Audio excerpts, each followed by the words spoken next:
o tão temido vídeo sobre seleção natural.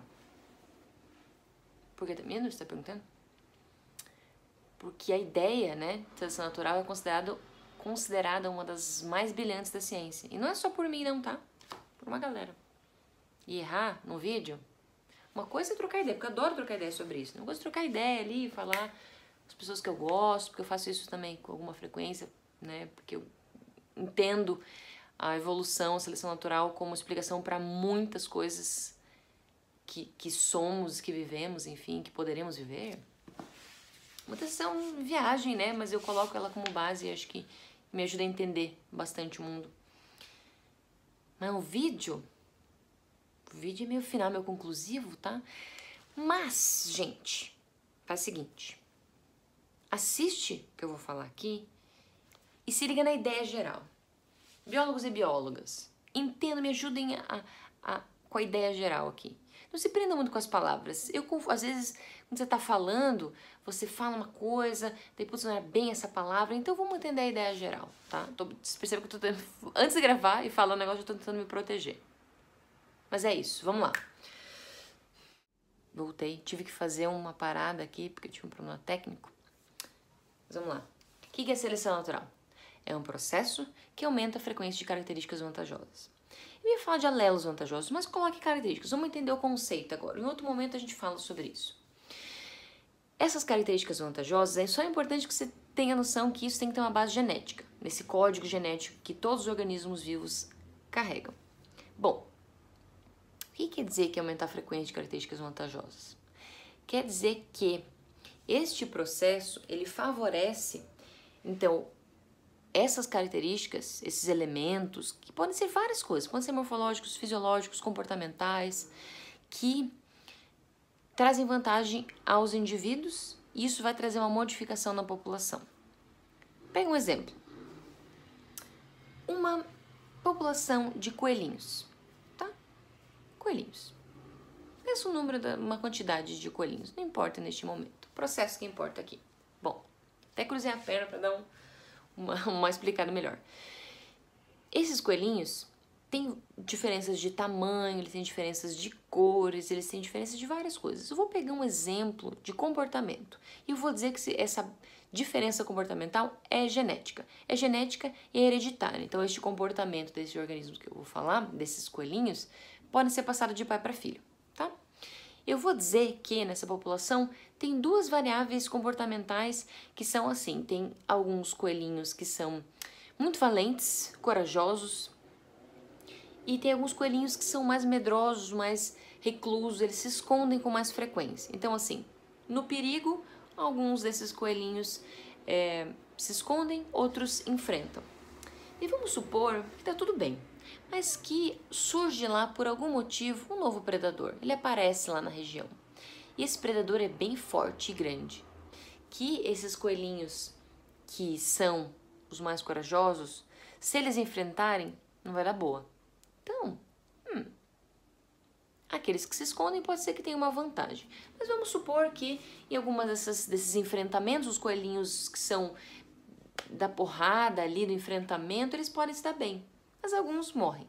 Os que se escondem, pode ser que na maior parte das vezes eles tenham esse diferencial, eles sobrevivam com mais frequência quando chega o predador.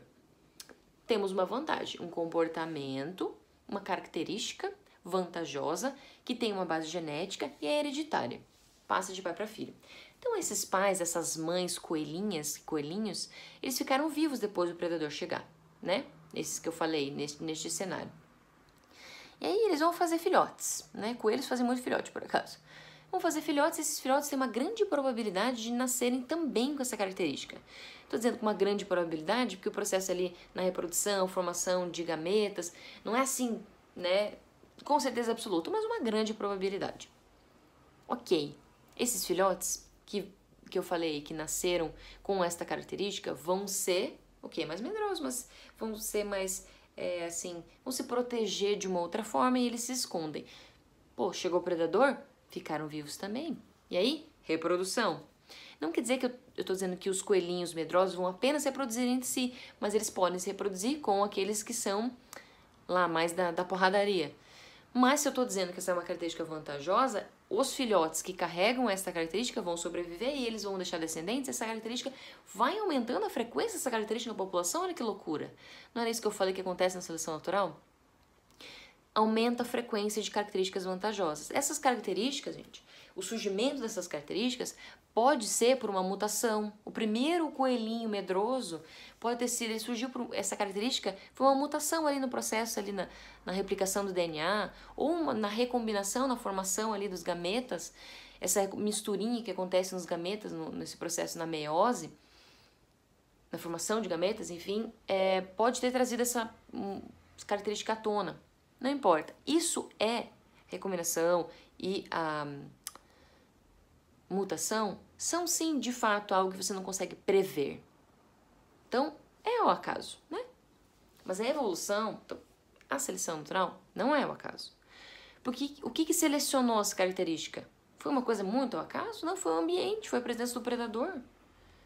E essa seleção do ambiente pode servir para diferentes coisas, para essas diferentes características que surgem, que existem no ambiente.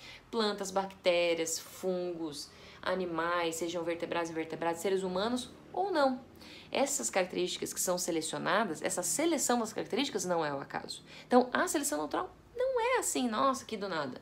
Então, toda vez que alguém vem com aquele comentário de não, eu não consigo acreditar nessa biodiversidade, desse mundo tão belo e tão diverso, ter sido ao acaso. Mas não é. Entende? As características vantajosas, as características que nós temos, nós seres vivos, nós seres humanos, várias dessas características que nós temos, fisiológicas, morfológicas, várias dessas que são inatas, comportamentais inatas, foram selecionadas, foram favoráveis, por isso que elas existem. Consegue compreender isso? E aí quando alguém solta aqueles memes na internet de, olha, quer sair na rua, se você pode ficar em casa, no caso aqui deste momento que estamos vivendo de pandemia, pode ficar em casa e sai na rua sem máscara, olha, seleção natural operando. Está dizendo que este comportamento vai ser selecionado, que ele vai ser desfavorável a essa pessoa, não vai sobreviver, não vai deixar descendentes. Não estou dizendo que é assim tão óbvio, tão claro, tão certeiro que isso aconteça, mas quando existem esses memes é isso que está querendo dizer.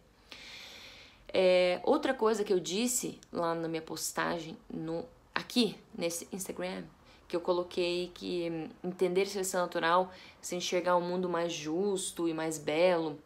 Cuidado da sua interpretação de justo, que eu não tô falando de seres humanos apenas, tá? Eu não tô falando de questões culturais, e aí, né, pode gerar... Eu tô falando do mundo natural, que ele é muito, muito mais diverso do que a diversidade humana, né? Então, características vantajosas permanecem na população, que é legal, isso traz um diferencial de sobrevivência e de reprodução. É por isso que essa característica permanece na população. Faz sentido? Não faz? Se não faz, deixa uma pergunta pra tia Lala aqui. Se faz sentido, você concorda, você quer saber mais, também comunica aí. Eu tô tentando ser um pouco mais breve, porque eu percebo que as pessoas veem meus vídeos que são mais breves. E aí? Fechou? É nóis. Qualquer coisa, avisa. Beijo!